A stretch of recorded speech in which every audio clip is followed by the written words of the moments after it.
సంగారెడ్డి జిల్లాలో నవభారత్ యువసేన వ్యవస్థాపక అధ్యక్షులు మెట్టు శ్రీధర్ విలేకరుల సమావేశం నిర్వహించి మాట్లాడుతూ బెట్టింగ్ యాప్ ప్రమోటర్లపై చర్యలు తీసుకోవడం అభినందనీయమని, తప్పుడు ప్రకటనలు ఇచ్చే సెలబ్రిటీలు, అబద్ధపు హామీలిచ్చే రాజకీయ నాయకులపై చర్యలు తీసుకోవాలని ప్రభుత్వానికి పత్రిక ముఖంగా డిమాండ్ చేయడం జరిగింది.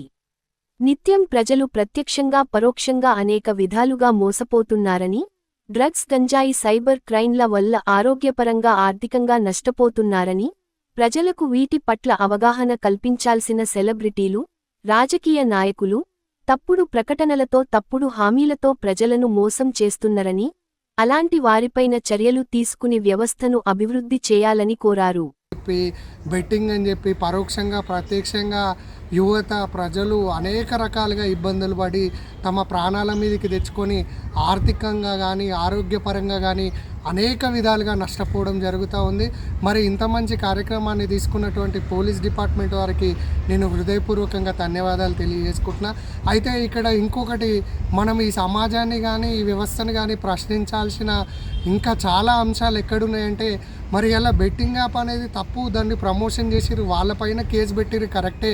మరి ఒకడేమో ఈ పాన్ నుండి అని చెప్పి ఈ పాన్ మసాలాకు సంబంధించి అడ్వర్టైజ్మెంట్ ఇస్తాడు, ఇంకోడేమో మీరు ఈ కూల్ డ్రింక్ తాగుండి, లేకపోతే ఆ జ్యూస్ తాగుండి, లేకపోతే ఇది తాగుండి మీరు పొడుగు పెరుగుతారు, ఈ సబ్బు పెట్టుకోండి తెల్లగా అవుతారు, ఆ పౌడర్ రూసుకోండి కలర్ వస్తుందని చెప్పి మరి అనేక రకాలుగా గిట ప్రజలను తప్పుదోవ పట్టించి అనేక రకాల అడ్వర్టైజ్మెంట్లు ఇచ్చి మరి వాళ్ళు కోటాను కోట్ల రూపాయలు సంపాదించుకొని మరి ప్రజలకు వాళ్ళు అన్యాయం చేయడం జరుగుతూ ఉన్నది. మరి అటువంటి వ్యక్తులపైన గిట మరి చర్యలు తీసుకోవాల్సిన అవసరం లేదా అని చెప్పి మరి నేను వీళ్ళని ప్రశ్నిస్తూ ఉన్నా. ఇలా ఎందుకంటే ప్రత్యక్షంగా పరోక్షంగా వాళ్ళు చెప్పిన దాన్ని ఇన్ఫ్లుయెన్స్ అయ్యి మా హీరో చెప్పిండు, మా హీరోయిన్ చెప్పింది, లేకపోతే ఇంకెవరో చెప్పిర్రు అని చెప్పి దాన్ని నమ్మి ప్రజలు వినియోగదారులు అనేక రకాలుగా మోసపోవడం జరుగుతూ ఉంది. కాబట్టి మరి ఈ బెట్టింగ్ యాప్ల పైన ఎట్లయితే మీరు చర్యలు తీసుకున్నారో అట్లనే ఈ తప్పుడు ప్రకటనలు ఇచ్చే సెలబ్రిటీల పైన గిట మీరు కేసులు నమోదు చేసి మరి ప్రజలను చైతన్యం చేయాల్సిన అవసరం ఎంతైనా ఉంది.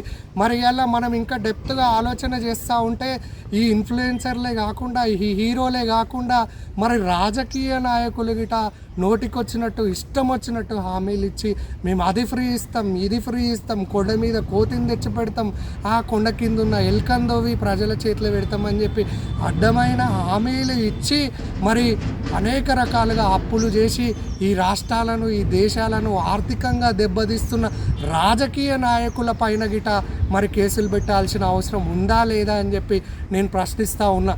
ఇవాళ ఎందుకంటే వాళ్ళు ఏదో అడ్డమైన హామీలు ఇచ్చి ఊకదంపుడు ఉపన్యాసాలు ఇచ్చి అధికారంలోకి వచ్చి ప్రజలను ఎత్తి మీద చేయబెట్టి ప్రజలను గిట ప్రత్యక్షంగా పరోక్షంగా వాళ్ళు మోసం చేస్తూ ఉన్నారు, వాళ్ళ ఆస్తులు పెంచుకుంటూ ఉన్నారు.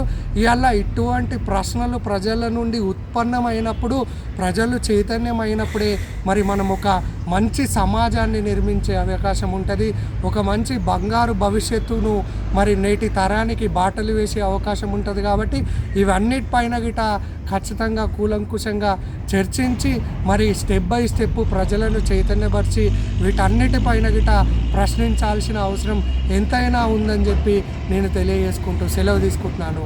ధన్యవాదాలు.